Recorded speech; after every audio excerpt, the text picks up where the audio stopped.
안녕하세요, 여러분. 돈 버는 얘기하는 챔입니다.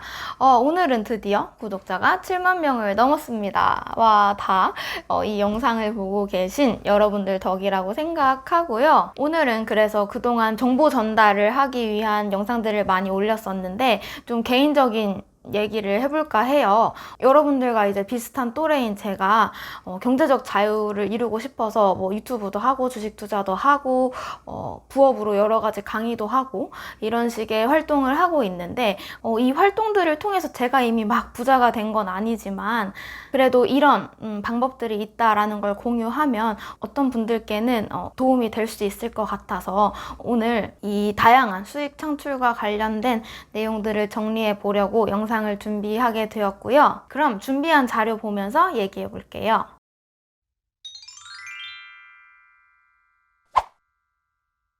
우선 제가 왜 다양한 수입원에 집중하게 되었는지를 말씀을 드려볼게요. 아래는 이제 기업이 작성하는 재무제표를 나타낸 도식화해 놓은 부분입니다. 이 재무제표에 대해서는 이 영상에서 설명을 드렸었는데요. 간단하게 말씀드리면 왼쪽에 재무상태표엔 회사가 보유한 내용들이 들어가게 되는 거고, 오른쪽에 손익계산서에는 얼마를 벌어서 얼마를 쓰는지 수입과 지출이 들어간다라고 생각을 하시면 됩니다. 이 기업이 작성하는 재무제표 는 여러분들이 작성하는 가계부랑 비슷하다라고 생각하시면 돼요. 근데 우리는 흔히 가계부를 요 지출 내역들을 기록하는 용도로만 쓰고 있죠.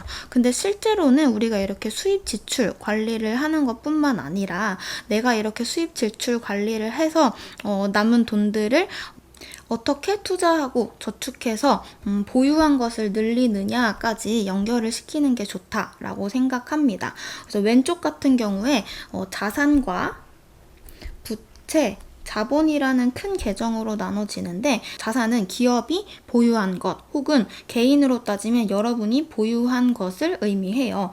이때 여러분이 오른쪽의 부분을 부채와 자본을 이해하시면 좋은데, 이렇게 자산을 왼쪽처럼 꾸릴 때 내 돈만 가지고 현금 박치기로 주식, 부동산을 살 수도 있겠지만 남의 돈을 빌려서 내 돈과 합해서 투자를 하곤 합니다. 대표적인 게 부동산이죠. 우리 집을 살 때 내 돈만으로 현금 박치기를 하기도 하지만 은행에서 주택담보대출로 돈을 빌려와서 집을 사니까요. 즉 내가 보유한 자산은 남한테서 돈을 빌려온 부채와 내 돈인 자본으로 나눠진다라고 생각하시면 돼요. 우리가 결국 하고 싶은 건 내가 가진 게 많아지고 싶은 거죠. 그래서 우리의 목표는 이 재무상태표 상에서, 내가 보유한 것을 나타내는 재무상태표 상에서 이 자산을 키우고 싶은 거예요. 그러면 자산을 키우려면 방법이 여러 가지가 있을 수 있는데, 첫 번째로 다양한 금융상품에 투자를 해서 수익률을 높여서 자산의 규모를 점점 눈덩이를 굴리듯이 키워나가는 방식이 있을 수가 있고요.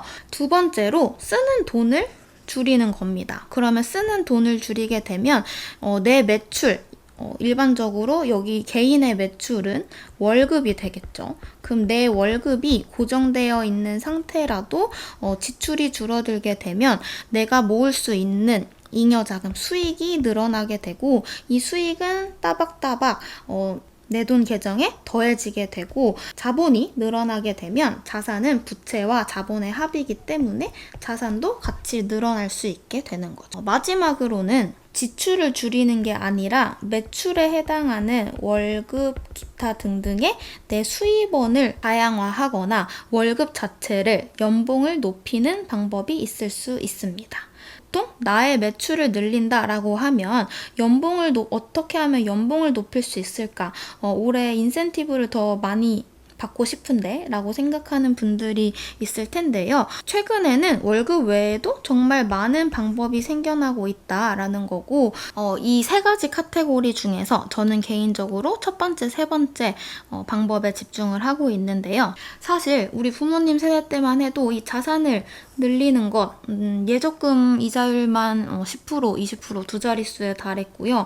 부동산 가격 엄청 올랐고, 그리고 평생 직장 시대였기 때문에 고정적인 그리고 인상률이 높은 월급을 따박따박 받을 수 있었던 것 같아요. 물론 그만큼 노력이 필요했겠지만 지금 90년대생인 저희에게는 좀 다른 환경이 펼쳐졌기 때문에 저는 과거와는 다른 방식으로 우리가 돈에 대해서 생각해야 되지 않을까라고 생각을 하는 편이고요. 그래서 거창하게 제목을 90년대생식 수익 창출이라고 적어 놓았는데, 제가 하고 있는 것들을 좀 요약을 해보면, 일단 지출 관리는 너무 필수적이니까 이거는, 그리고 개인마다 씀씀이나 소비 성향이 다르기 때문에, 그리고 환경이 다르기 때문에 여러분 환경 하에서 지출 관리를 잘 해주시면 될 것 같고요.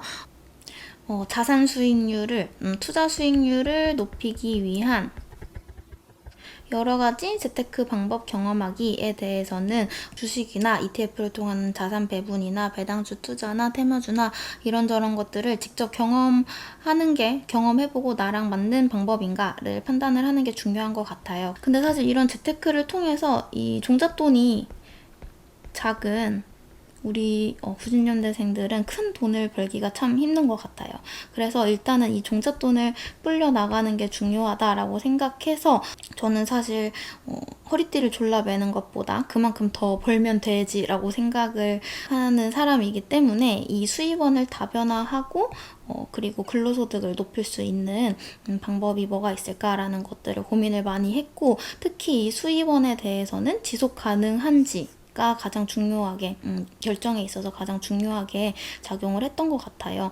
그래서 애널리스트로 일할 때도 충분히 연봉이 높은 상태였지만 지속 가능성에 대해서 좀 회의감이 들었기 때문에 대학원으로 돌아와서 공부를 하고 있고, 이와 관련해서는 이 영상을 통해서 말씀을 드렸었어요. 그리고 이렇게 대학원을 다니면서 현재는 사업소득이나 기타 소득 부분에서 플러스가 될 수 있는 다양한 일들, 직무들을 경험해보려고 하고 있는데요. 이 내용과 관련해서는 요새 관심 있는 분들이 되게 많을 텐데, 어디서부터 어떻게 시작하는지 어려워하실 것 같아서 제가 처음에 시작할 때 어떤 식으로 생각을 했었는지를 같이 공유를 해보면요. 사실 머리로만 생각하는 것보다 아래처럼 이렇게 적어보는 게 중요한 것 같아요. 우선 내가 잘하고 좋아하는 것에서부터 부업이나 투잡을 시작하시는 게 좋습니다. 그래서 저는 이제 이런 식으로 이 윗부분에는 제가 잘하고 좋아하는 것들을 지금 2개만 적어놨지만 쭉쭉쭉 리스트업을 했어요.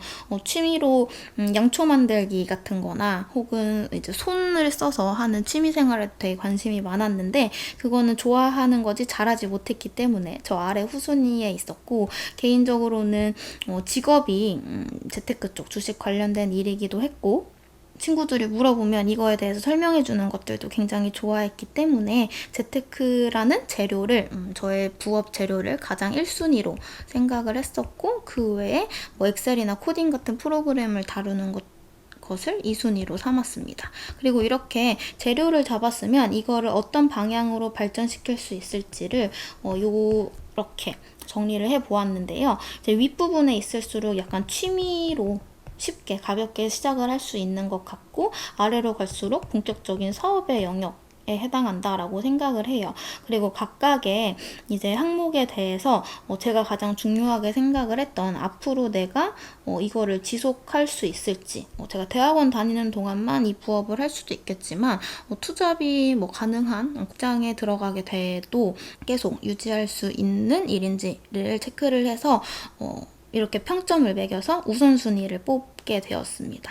결국 이 재테크와 가장 쉽게 시작할 수 있고 지속 가능성이 괜찮았던 오프라인 강의와 유튜브라는 부분에서부터 부업을 시작을 하게 되었는데요. 이 오프라인 강의 같은 경우는 우리가 기업이나 기관 같은데 돈을 받고 멋지게 출강을 하지 않더라도 요새는 직장인 투자 플랫폼이 굉장히 많아졌어요. 누구나 원하는 걸 가르치고 배울 수 있는 시대고, 이 오프라인 강의를 온라인으로도 올려서 돌아가는 플랫폼들이 많이 생겨나고 있습니다. 그래서 이런 것들을 활용을 해서 내 강의나 내가 말하는 내용들이 다른 매체로 확장이 됐을 때도 잘 먹힐 것인지를 테스트 해볼 수 있는 선택지인 것 같고요. 이렇게 취미의 영역에서 시작을 해서 채널이 커지고 혹은 오프라인 강의 수강생 수가 많아지고 하면서 점점 아래에 다른 방법들로 확장을 해나가시면 좋을 것 같아요.